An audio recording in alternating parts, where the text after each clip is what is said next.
And we're back. Yes. All right, guys. So this is a new segment called Shelf Life. Real talk with Matt and Phil. Yeah, I just came up with that. You like That's it? good. It's not bad, right? I like that. Shelf life. Yeah, I was trying to think of something clever. Yeah. I don't know. This is where we're going to go through mine and Matt's personal collection. Now, this is my house, so I got more of my collection here. Matt's brought a few, so that's going to be cool. Yeah. We'll go back and forth, see how it goes. Bring, And, just talk about, just gush about just some flicks that, mean a lot to us, that we really enjoy, that we really like. Exactly. Box sets, Daredevil. Yeah. Mostly about Daredevil. I'd say most of these movies are pretty personal to me. There might be a couple that are just, okay. But for some reason or another, I wanted to have it. Absolutely. I mean, I just looking at it, I can tell, Noah with Russell Crowe is probably the most meaningful to you on there. On the third row right there, Noah. You think so? I think so. Why? I mean, I know you. I know you like the Bible. Yeah. And Russell Crowe and biblical stories that involve rock golems that weren't in the Bible. Mm-hmm. Exactly. I don't like the Bible per se. I like twists on the Bible. Sure. You know what I mean? I like the Hollywood sanitized version of the Bible. Right. It's more palatable to me. Yeah. Or Mel Gibson's version. Actually, that's speaking the real of deal. twists on the Bible, did you see that Nick Cage is, I think he's playing Jesus or he's playing Joseph? In Passion? No, it's not a Mel Gibson movie, but they're making a retelling of Christ, but it's filmed as a horror movie. Oh, shit. And Nick Cage is in it. There's a trailer for it. Like, it's happening. It's not one of those, like, it's in developmental hell. Like, I got to find the name of it. I got to find the trailer. I'll send it to you. But yeah, man, let me know. Nick Cage in a biblical horror movie. That's going to be one for the books. The book. I mean, if you want to get literal. Sure. Hopefully it'll make its way to the shelf. Yeah. If it's good enough. If it's shelf worthy. If it has any shelf life. Yeah, there we go. All right. But yeah, we'll just get into it. We'll go into the movies, talk about how I feel about the movies. Maybe we have a little personal story about it. Sure. Maybe, it meant something at a certain point in our lives. Absolutely. Who knows what'll come up, Yeah, I mean, well, mine are predictable, but. Yeah. I don't know if mine are. Yeah, this is unscripted, folks, for better or worse. All right, starting off, we got a quadruple pack. Hey. Yeah. We got 12 Monkeys. Okay. Children of Men. Repo Men. And Doomsday. Wow. Not a bad 4-feature pack. Not a big fan of Doomsday. I don't really remember it much. I remember popping it in for like 15 minutes. Wasn't really grabbing me. So I always felt it was kind of sort of the weak link of this pack. But all three of these three movies are great, though. Have you seen any of these movies? I've seen none of those. Really? None of them. Well, 12 Monkeys I don't remember too well. Let's see. Bruce Willis is sent back in time to save the human race from a deadly virus that has forced mankind into dank underground communities in the future. Directed by Terry Gilliam, starring Brad Pitt, Bruce Willis, and Madeline Stowe. Whoa. Yeah, cool movie. I don't remember too much about it, but I remember liking it a lot.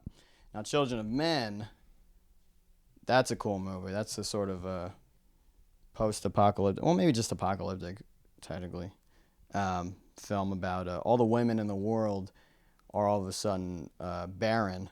Oh. They cannot bear children. Whoa. Except for one woman that the majority of the world doesn't know about, but Clive Owen and a few others happen upon her. And that makes her a target of sorts. And the whole movie is them kind of protecting her her baby because she's pregnant. That's pretty cool. Yeah, it's a wild movie. That sounds like there's a comic book called Why the Last Man. And it's sort of the same, except instead of all the men being barren, he's the only man on Earth. And then there's still women. I never read it, but I just know of it. Okay. But yeah, similar kind of story. sounds similar. Yeah, and then this third one, Repo Men. Very good movie. Futuristic kind of movie where basically people can purchase organs that they might need. Oh. and they get their organs transplanted. But if they don't pay their debt, the repo men come and they take those organs out of their bodies. That's pretty rad. And it follows the life of these two repo men, Jude Law, Forrest Whitaker. And the hunter becomes the hunted when organ repossession man, Remy, played by Jude Law, is outfitted with a top-of-the-line heart replacement and finds himself in debt and unable to pay. Yeah. So the turntables. Yeah. On old Jude Law. Great movie. Darkly comedic, but fun, like, kind of action. Stacked cast. Movie. Stacked cast. Yeah. It's, I think it kind of flies under the radar a bit. There's a similar movie that came out the same time called, like, Repo Man, the Genetic Opera. I don't know if you've ever heard of that. No. Yeah, it was a similar, basically the same plot, sort of, but it's a musical. I don't know. Never saw it, but I would recommend this one. And like I said, Doomsday, never really gave it a fair shake. Didn't grab me with the first 10 minutes, I remember. But, I don't know, it could be all right. It was a long time ago. Who we got in that one? Who's in that one? It's a Neil Marshall movie. Interesting. He made Neil Marshall. He made The Descent. You seen that one? The mountain creature movie? Anyway. No. See, Rana Mitra? Oh, Ever heard of her? I went to high school with her. Oh, no shit, dude. Yeah. She's a bitch. She came a long way. She did. Bob Hoskins. Bob Hoskins is from Who Framed Roger Rabbit. Yeah, that's right. Oh, yeah, shit. And many other movies. Malcolm McDowell. He's he played Dr. Loomis in the Rob Zombie Halloween remakes. Oh, he played the main character in A Clockwork Orange. Yeah, there we go. I know that guy. Good actors, but the movie itself didn't really grab me. Let's see. What else we got here? Ooh, another multi-movie pack. I put the multi-movie packs in the front because it's hard to kind of alphabetize them when they're different movies. Yeah, it's like they almost get their own category. Exactly. Yeah. So I'll put them in front, and I'll just go alphabetically based off of the first movie that's listed. Right. You know. But this is Dawn of the Dead and Land of the Dead. Very cool. Yeah. This, I picked this up a long, long time ago. I was a wee lad. And Dawn of the Dead was always better than Land of the Dead. And it still is that way. Are those the remakes or the OGs? These are the remakes, I should say, yes. So that was what? Zack Snyder? That was Zack Snyder and written by James Gunn. Oh, shit. James Gunn adapted the screenplay. And when did these come out? 07. Wow. I guess did they both come out 07? I think Land of the Dead was a little newer. Yeah, I'm looking at the year. It just says 07, but that just might be when the DVD came out. I'm pretty sure, because Dawn of the Dead, I think, came out in 05. Whatever. Great horror films. Dawn of the Dead is better, though. Land of the Dead's pretty good. Yeah. But the remake of Dawn of the Dead is good. Never saw the original Dawn of the Dead. I need to. The original Dawn of the Dead, me neither. That's the one in the mall, right? Yeah. Yeah, just like this one. Yeah. I've seen the remake. I remember Zombie Baby. Yes. And that's kind of all I got from it. That part was really upsetting. It was. I didn't feel great at the end of that scene. Yeah. Well, James Gunn knows how to make you uncomfortable. Yeah. I don't know what the fuck he's doing with these new Superman movies. I don't know how he's grabbing the audience, but before Superman and Guardians of the Galaxy, that guy was making fucked up movies. Yeah, for sure. Moving on along. Oh, another double pack. Hostage and Ransom. Great fucking... Both of these movies are equally good. Both Hostage, Ransom movies. You know, it's right in the names. But yeah, Bruce Willis. Bruce Willie. Yeah, Bruce Willie. This was, before he gave up. Yeah, before he tapped out, his brain was like, no mas. Yeah, I mean, even before the brain dementia, when he checked out, before he checked out. Oh, like when he was just phoning in movies. Exactly. Yeah. This is a little bit before that, but yeah, great. He's a hostage negotiator cop. He gets a situation goes wrong, then he's kind of becomes a desk cop for a while. Then these three hooligans rob and take hostage these rich people in their mansion, and he gets the call and shenanigans ensue. A great movie, very dark. Police captain calls him up. I need you to suit up. I gave up that life, Chief. It's not me anymore. Yeah. Left it all behind me. All right, one more. I don't live that life. Yeah. But it's a cool movie. Basically, the plot, you know, I'll just get into it a little bit. It's interesting because the hooligans, they take these rich people hostage. However, the rich people that are hostage, they sort of owe a debt to this external, shadowy kind of corporation. Ooh. So then they get involved, and they end up kidnapping Bruce Willis's family. So as ransom, as to coerce him into getting into that house. And it's kind of multi-layered plot going on. It's really good. Hostageception. Ransom, a little more simple, more straightforward. Also involving rich people. Yeah, he's a rich guy. Mel Gibson, he owns like an airline or some shit. And they choose to kidnap his kid because he's got money. And Gary Sinise is the kidnapper, and he's a real bad dude, and he's also a cop. So, you know. Damn. He's playing both sides, so he always comes out on top. My God. Good movie, though. Ron Howard directed it. What? Good old Ronnie Howard. Yeah, you know. Really? Yeah. That's all. I forget what, something kind of recent that, like, I would not expect Ron Howard to have directed. And he did. I forget the name of it, but it was something kind of like out there. He's directed some fun stuff. He directed The Grinch. Yeah, he's kind of all over the map, Ron Howard, Yeah. as far as his movies and his Fucking genres. Richie Cunningham. Yeah.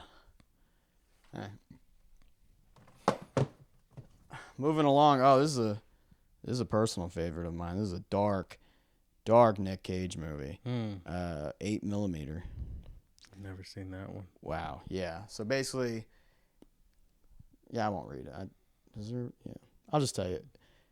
He's like a private investigator, and a supposed snuff film, shows up to this family's estate, and it involves somebody that they know, and they hire Nick Cage to basically investigate the film to see if it's actually real, you know, if the woman involved was actually killed. Jesus. And that leads them into the dark, seedy underbelly of, black market pornography. Oh. You know, weird, crazy fetish stuff and, snuff films and things. Sure. And he kind of partners with Joaquin Phoenix, who's like a video store, like a porno video store clerk.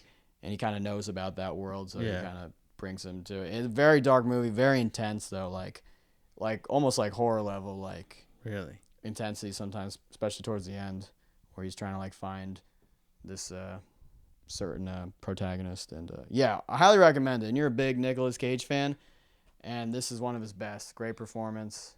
It really goes for it. Yeah, I just bought this actually at the record store. Nice. And $4. I was like, this is a hard movie to find. You know what I appreciate about DVDs or any physical media in general is when they put like an insert in there. I love that. You know, it's not a big deal.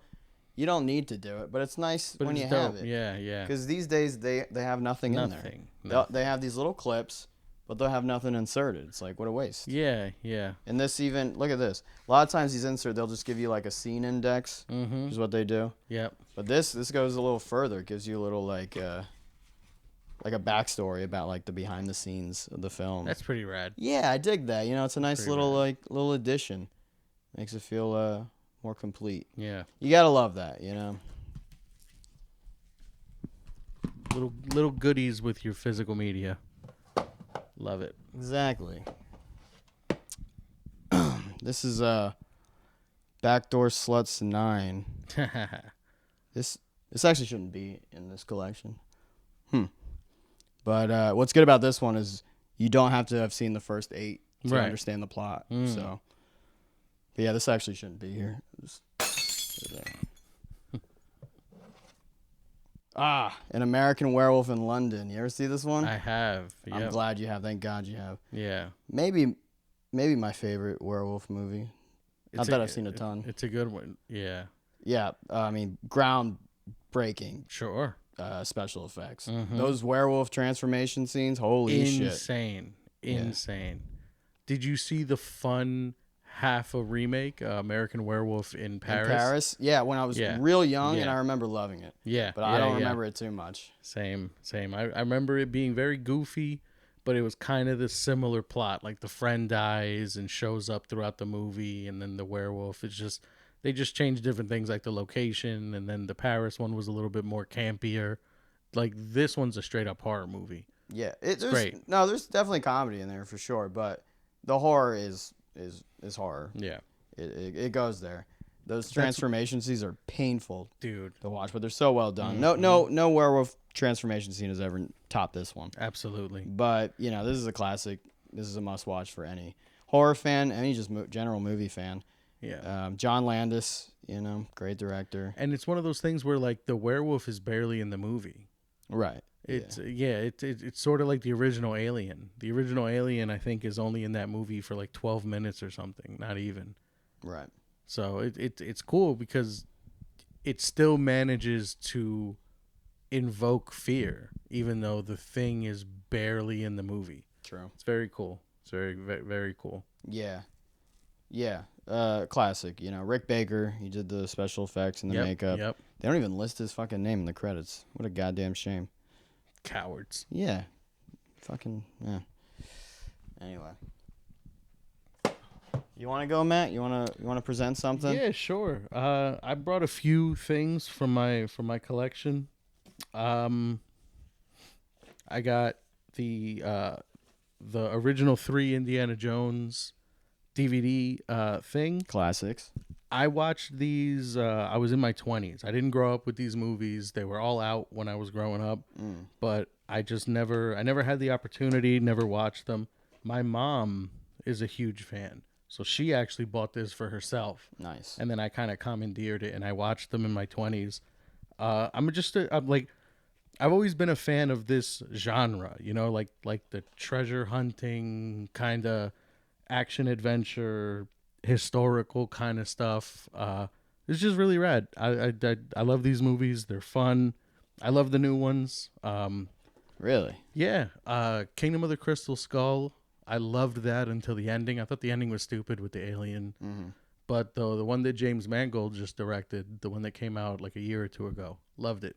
Didn't see that one, yeah. Loved it. They're a lot of fun. They're just fun, It's the spectacle of it, the traveling all over the world and finding these artifacts, and then they each have like a hint of like supernatural in them. Definitely. So they're realistic, then they bend reality. It's just super rad. Harrison Ford's the man. Absolutely. Yeah. I was always a big fan of those movies. Grew up watching those. My mom, she was also a really big fan. So she got me on Raiders of the Lost Ark. Yeah. Immediately. And then Raiders is just one of the best movies I think ever. Yeah. It's fucking Spielberg, man. Yeah. that dude knows how to sell his soul to the devil to make a good movie. True. But now, wait a minute. Was that Zemeckis though that directed it? Like now I'm blanking. What? Raiders? Yeah. No, Raiders was Spielberg. You sure? Yeah. Zemeckis just produced it. Let's see.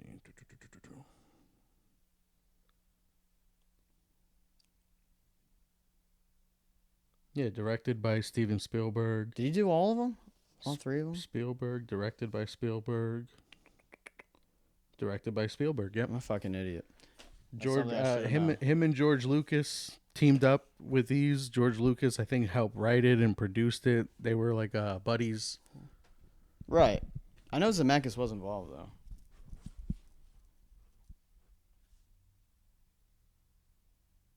though. Maybe not. Zemeckis was Back to the Future. I know, but he has teamed up with Spielberg before, but I thought it was for Indiana. My bad. I call myself a movie fan. Christ. Let's see what else I got. I got this VHS set. This is more of like a sentimental thing. I'm a huge Star Wars fan. And in 1997, the OG movie turned 20. And my father came home with this one day as a box set of the original 3 movies. And these exact tapes are how I experienced Star Wars for the first time as a child. These are the special editions. This is when George Lucas started fucking with them, adding shit in, taking shit out, messing with it a little bit. But ultimately, it's the first way I experienced probably my favorite thing. So, Yeah. I still have the box set. I will give them a shot, dude. We'll watch them together. Should we just straight up watch the VHS tapes? I mean, we could. We could. We could. I mean, they're streaming. We could watch them on Disney Plus. But if you got a VCR, I won't be opposed to watching these. Yeah, it'd be like a hipster way of watching Yeah, Star yeah, Wars. definitely. I'm curious how it would look on a On a flat screen on a television. dope ass TV like that. Yeah, I mean, shit, dude. I was watching movies and television on a CRTV till I was like 21. Yeah, To be honest, I didn't get like a regular modern flat screen TV until I was like 22. I think my first flat screen that I got like for my room, I was like 15, 16. But it's because my cousin sold it to me because it fell off the back of a truck. Other than that, I probably would have had a CRT TV until same thing, like my mid 20s or something. Mm-hmm. And it's funny, just watch it. Excuse me, my old DVDs on a modern flat screen TV. Because they're made 4x3 Right. for the CRTV, so they have Right, the black bars on there. I'm like, what the fuck? It's not how it's supposed to look. It's like, Right. oh yeah, I was watching it on a CRT TV. Right. They weren't thinking of the future when they made these No. movies. Sometimes kind of charming. I can get over that. Sure. The black bars. It's kind of cool. Sure. All right. Well, moving on. This is Busty Babes in Bikini. This shouldn't be here either. All right. Apocalypto. Another Mel Gibson classic. Never seen it. Me neither. I haven't. Never. Dude, this was a movie I always wanted to see, I've heard a lot of good things about it. and I always wanted to buy it because I knew it was one of those. I guess you could call it a blind buy, but not really because I know Mel Gibson's involved, so I know it's gonna be great. Sure. He can do no wrong. Oh, Mad Max 3. See, I didn't see that, so Oh, there you go. yeah, so he can do no wrong. But other than that, he's done nothing I wrong. can't think of anything. Nope. Can't think of anything he's ever said that was wrong, done that was wrong. Pretty spotless. Mm-hmm. Clean dude. Anyway, yeah, but then I finally got this Goodwill, $1.99. Whoa. DVD slipcover. I was like, fuck Nice yeah, slipcover. dude. Holographic slipcover. Like a Pokemon card. Yeah, kind of. Yeah. It's embossed or whatever they call it. So it's like, it's got the bumps. Oh, like the texture. Yeah, it's like raised. Very cool. But yeah, it's about the Mayans. Yeah. Yeah. And yeah. Twilight of the Mysterious Mayan Culture. Young Jaguar Paw. That's the guy's. His name is Jaguar Paw. Young Jaguar Paw. Hmm. Jaguar Paw is captured and taken to the Great Mayan City, where he faces a harrowing end. Driven by the power of his love for his wife and son, he makes an adrenaline-soaked, heart-racing escape to rescue them and ultimately save his way of life.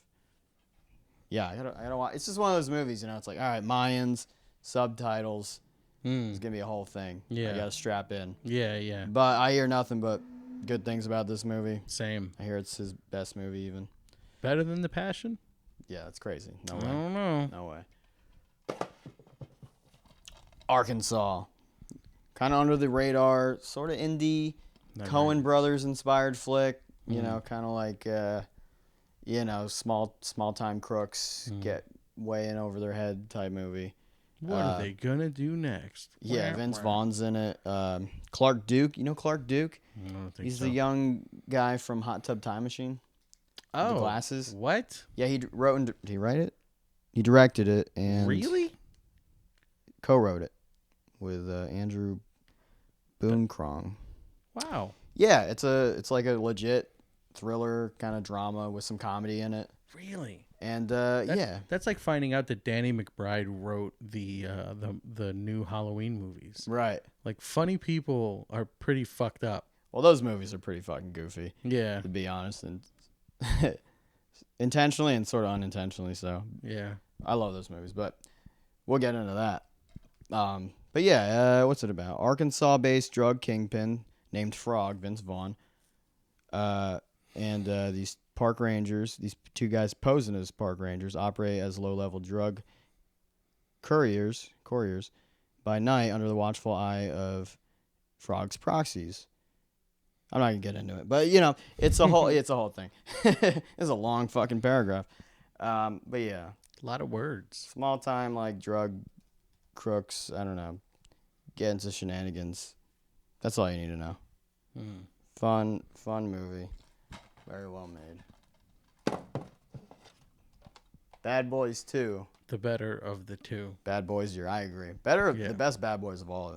If you, I haven't even ask seen me. 3 or 4. I have no interest. They're fine, but Bad Boys 2 just set the bar so fucking 2 high. is so good. 2 is so good, dude. They fuck just like us. Yeah, the rants. Big fucking eyes. Nice fucking fish. Yeah. Yeah, I think it's Michael Bay's best movie, dude. The action is just insane. This is insane. what, 03? This is when action movies were still fucking awesome and real and no fucking CGI. Yeah. Cars were really crashing into each other, real explosions. The People get shootout that they have in the bodega. Yeah, with those fucking like Jamaicans or something. Where the camera, Haitians. the 360. The 360 camera, it's going through the walls, all that crazy shit. Just Awesome. That movie's so fucking good. So fucking good, dude. Yeah. Like this is a balls to the wall action movie. You wanna watch a real fucking action movie? High octane intensity. Yeah, exactly. Full throttle. Charlie's Angels too. No, like fucking Expendables. Fuck that movie. That's not a real action. This is a real action movie, dude. Yeah, This is what Expendables should have been. Mm-hmm. The CGI. That's what it is, dude. Yeah. They overplay their hand with that shit, and it's like it's just a video game. But fuck, man, Bad Boys 2. Yeah, I don't even have Bad Boys 1 because I didn't need it. I was like, I don't. Yeah. Bad Boys 2 is so much better. It's such a good Hilarious. Just some of the best action I've ever seen in a movie. It's like T2, Bad Boys 2, Point Break. It's the real deal. Yeah. They go all out. All right. Batman Beyond, the movie. Oh. You ever watch this? I've seen the Joker one. Which one's that? Return of the Joker. Oh, this is the movie before Return of the I think it's before Return of the Joker. I believe so. They're both great movies though. Yeah. I always enjoyed them. You got Batman's grandson, I guess is who it is. Something like that. I mean, I never watched the show. I only watched the Return of the Joker movie. But it's this kid, Terry McGinnis, and I think through the show they link him to Bruce Wayne somehow. It's either like he's either made from his DNA, but he's not a clone, but he is a clone, or he's a descendant or something. I don't know. I don't even fucking remember. I just remember having a fun time watching it. I love this era of animation. It was 90s, early 2000s. Mm-hmm. Yeah, 99. Mm-hmm. Yeah, I love this era of animation. It's still like, I guess, this sort of animation is still pencil drawn, I guess, but something about it is just a lot more artificial these days. Yeah. It's just more organic, this era. But yeah, good movie. I never watched the show either, but the two movies I watched were really good. This is a classic. The Beach. Kind of a cult classic. Cult Leonardo DiCaprio. Early DiCaprio movie. Yeah, I remember seeing ads for it when that was coming out. That's what, like 99, 2000? But 2000, yeah. But I never seen the movie. Yeah, it's he's like a tourist or something. Yeah. Young American backpacker, willing to risk his life for just one thing: the mind-blowing rush Pussy. you can only get from braving the ultimate adventure. But on a secret, deceptively perfect beach, Richard will discover that heaven on earth can instantly change into a jungle of seduction and danger.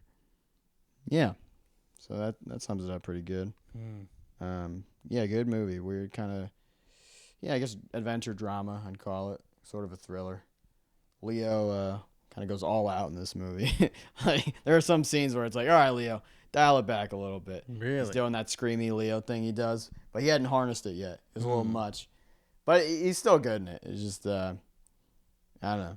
It's a charming little movie. Leo's the man. Love Leo. Leo's great. Oh, shit. Beowulf, the director's cut. Ooh. I haven't watched this in a while, honestly. But really good. It's early, kind of, very early, all CGI kind of. I think it was motion capture. Yeah, I think so. Yeah, early motion capture movie. And it was cool, man. I mean, it's a classic story of Grendel and all that. and Angelina Jolie's in that movie. yeah, you see some good side boob from Right. her. Well, this is the unrated director's cut. You might see the whole thing. I don't remember. But Robert Zemeckis, he directed this one. He directed. Jesus Christ. He made a movie. Moving along, we got Black Christmas, 1974. This is a pre-Halloween. This is what started off the holiday slasher craze. Was Black Christmas, 1974. The college town of Bedford is receiving an unwelcome guest this Christmas as the residents of sorority house Pi Kappa Sig prepare for the festive season. A demonic stranger begins to stalk the house. A series of grisly, obscene phone calls start to plague the residents of the sorority. Soon they will each meet their fate at the hands of the psychotic intruder. Yeah, that was one of the creepiest parts of this movie was the phone calls. He'd just say like the nastiest, sexually violent shit to these sorority girls before Jesus fucking Christ. murdering them one by one. No, great fucking movie. Highly recommend this one. I want to upgrade this one. I want to get the 4K edition. But I think holds up for sure. Couple hot 70s babes. 70s babes, they're something different, man. Yeah. They're made different. Something in the water. Yeah, something in the water. You got For sure. Farrah Fawcett.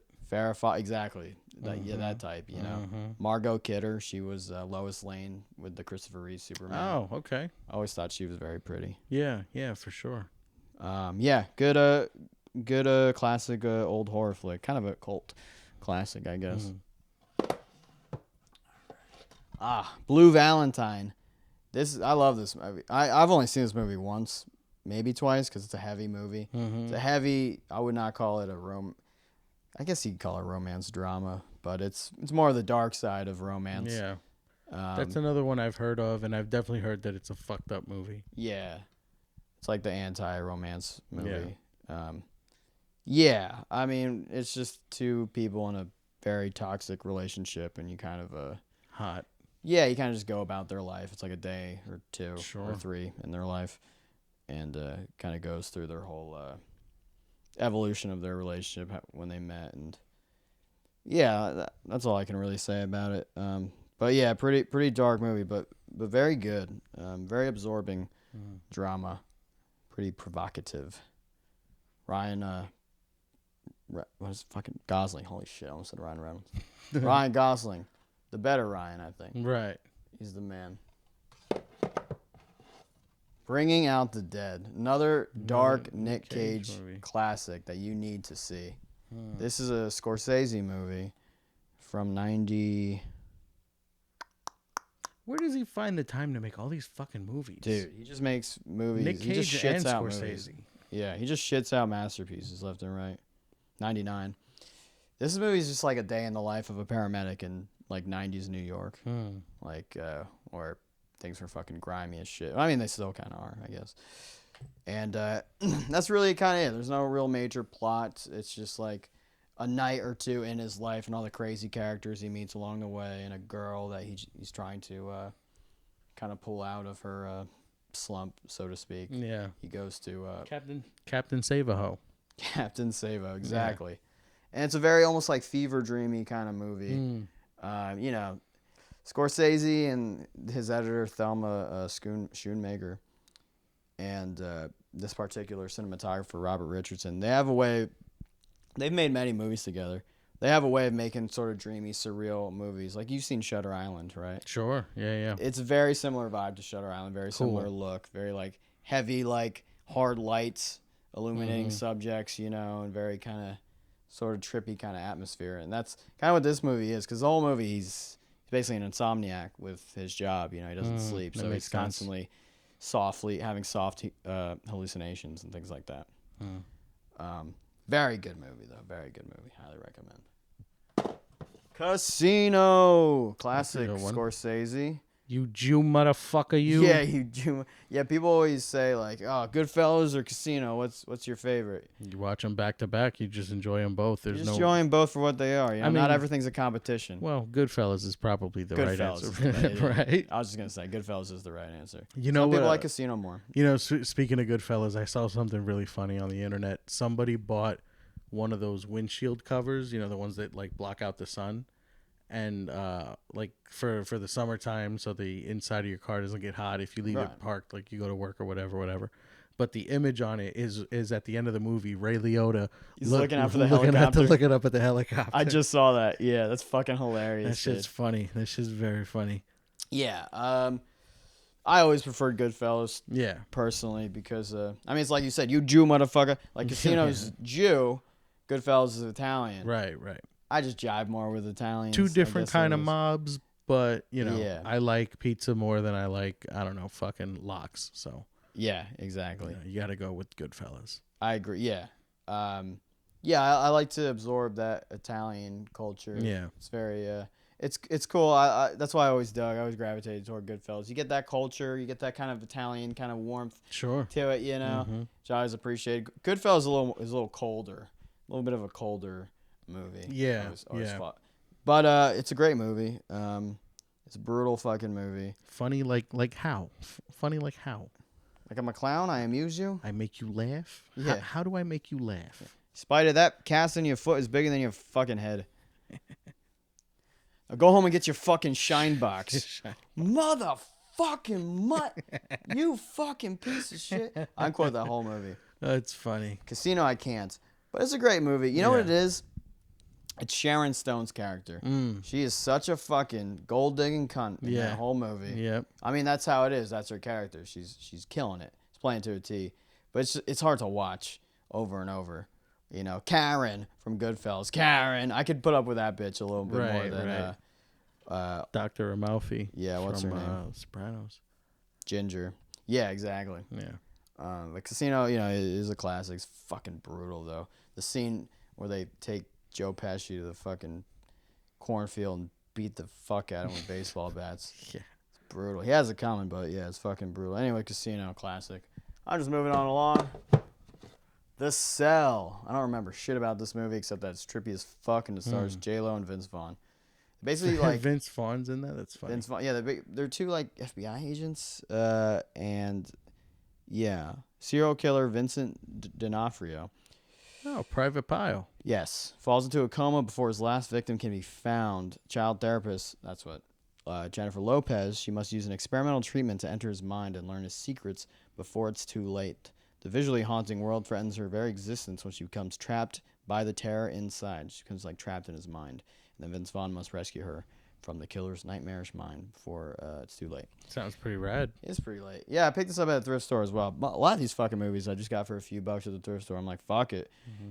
Interesting little case, though. It's really thin. I don't know what that's about. They used to make these DVDs called like Super Bit DVDs where they'd take out all the special features of a DVD so they could focus all the data on just like the picture and audio quality, I guess. I don't know if that's what this is, but they'd always come in these skinny cases. Anyway, you want to take over, Matt? Yeah, sure. My last one is another Star Wars box set. But the cool thing with this, as most Star Wars fans know, like I said, with the 97 releases, George Lucas started fucking with the movies and adding scenes and altering scenes and changing shit because he's a fucking asshole. He's the world's luckiest idiot, I like to call him. But this box set was released in 95, and it's same thing. I mean, it's just the VHS Star Wars trilogy, but these are the original cuts of the film.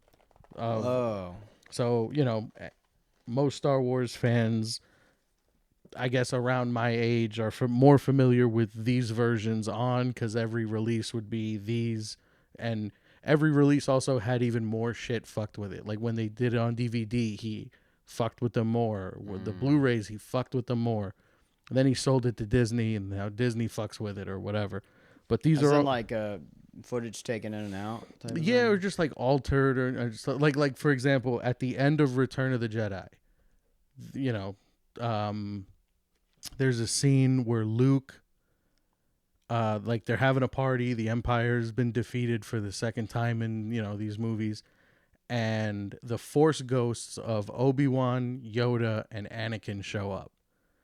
And in these versions, because episodes 1, 2, and 3 hadn't come out yet, the prequels, the version of Anakin is an older dude, because that's I mean, I guess like the rules of Star Wars or whatever. I mean, if you get to be a Force ghost, you just look how you do when you died. Sure.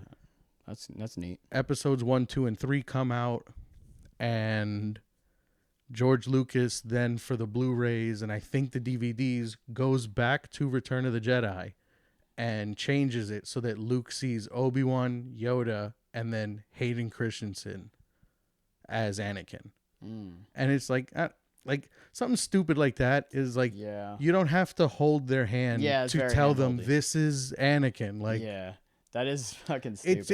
It's meaningless, dumb shit like that. Yeah. And then the fact that they don't give you the option.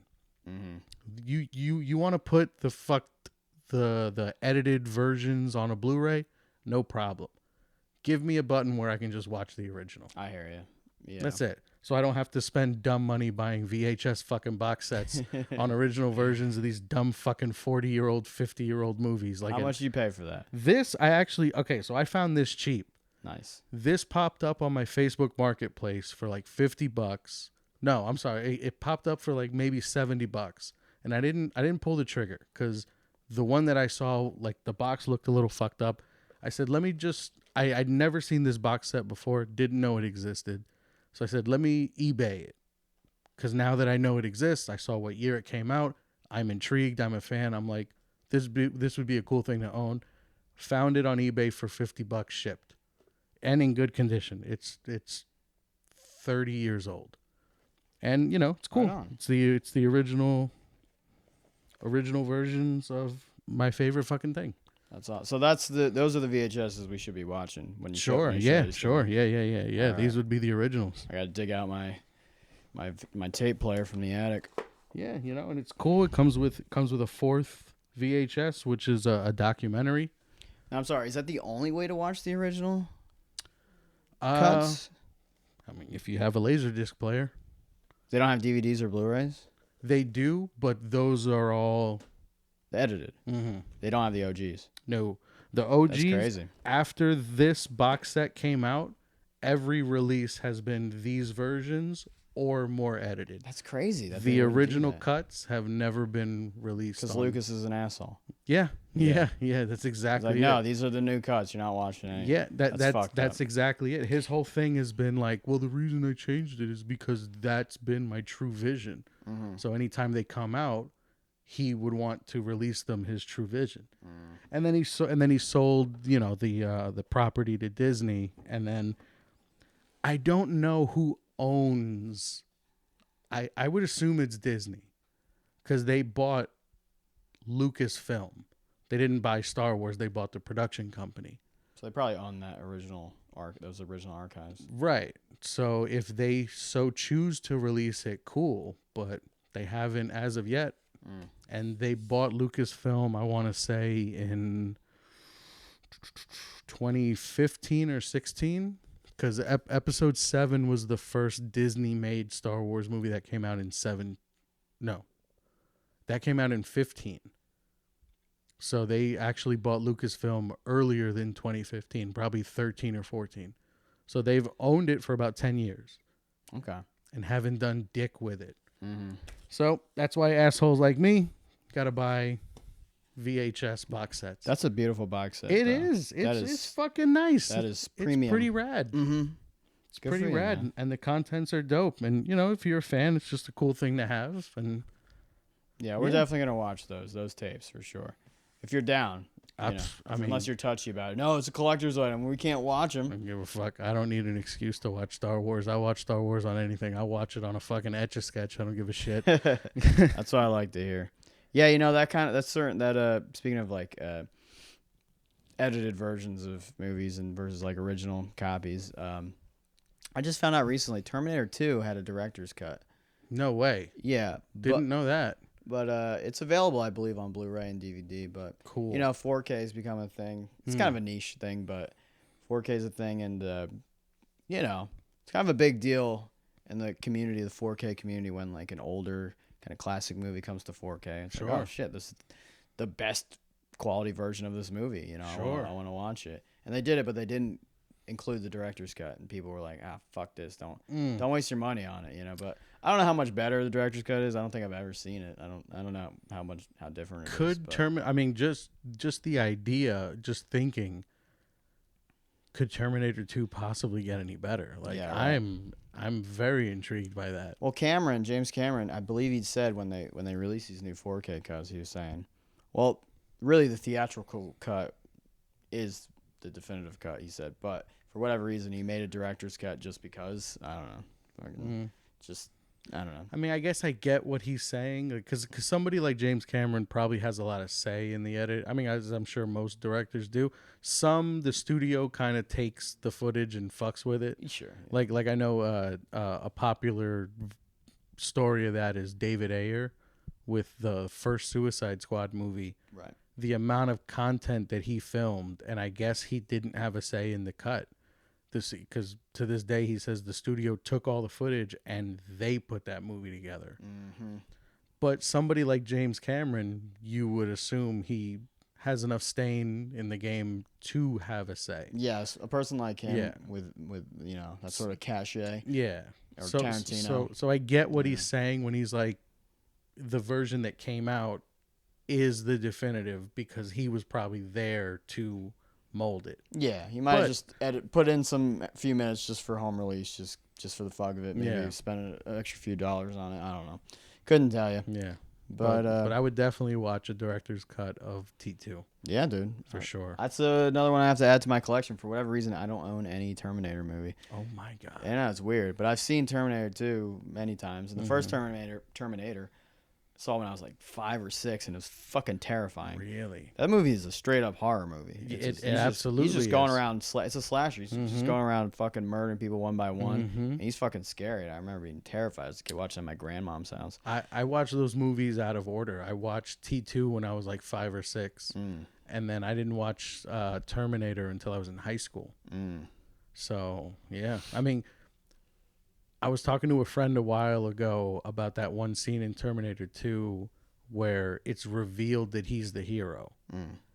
And because I watched it first, I always knew that character to be the hero. Right. And I could I'm envious of people who watched them in order, because you have the first one where you're genuinely terrified of this man, and then it's like, fuck, he's back, and you don't know he's the hero until that just badass hallway scene, slow motion, the fucking shotgun coming out of the rose box, and you're like, this kid's dead. Yeah. This kid's fucking dead.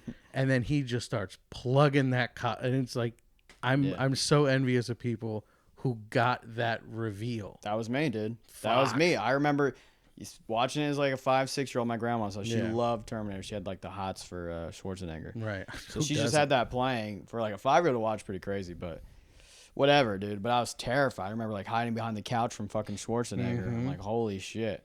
And then Michael Biehn just doing his best trying to fucking survive against this guy. Yeah. And then maybe I'm like 10, 11, or 12. I'm at my uncle's house, and he got a shit ton of DVDs. And Terminator 2, I was like, fuck, I've never seen Terminator 2. He's like, all right, we'll go ahead and watch it while, you, me, and your other family members, we just do our own thing. So I'm just in my living room. They're like playing cards, just watching Terminator 2 in his living room, just fucking glued to the TV, just being blown away. I'm like, how have I not seen this? I remember walking out into the kitchen, talking to my uncle, like, how have I not fucking seen this movie before? Yeah. Holy shit. And I was like, he's the good guy now. Yeah. Like, they fucking dude. flipped it. Yeah. He's the good guy. He's learning Spanish. Like, it's fucking great. Yeah. It's one of my favorite movies. Yeah. I love it. Classic. Well, I think that concludes this first segment of Shelf Life. Shelf Life. I got a shit ton more movies. I got more movies than what's even on the fucking shelves. It's just, can't fit them all, but I could go on, but this episode's going on pretty long. We got to milk this content every ounce we can get from it. Absolutely. So. But, like and subscribe, guys, Share it with your friends. Share it with your mama. Share it with your mama's mamas, your friends' mamas, and your father's mamas. Yeah, exactly. We're just a couple of poor black kids. We're just trying to get ahead in life. We're just trying to get out the hood. Don't keep us down. You know what I mean? Yeah. So like and subscribe. Hit the bell notification. All that good stuff. All that shit. I gotta say it. All right. Someone has to. All right. Thanks, guys. Peace.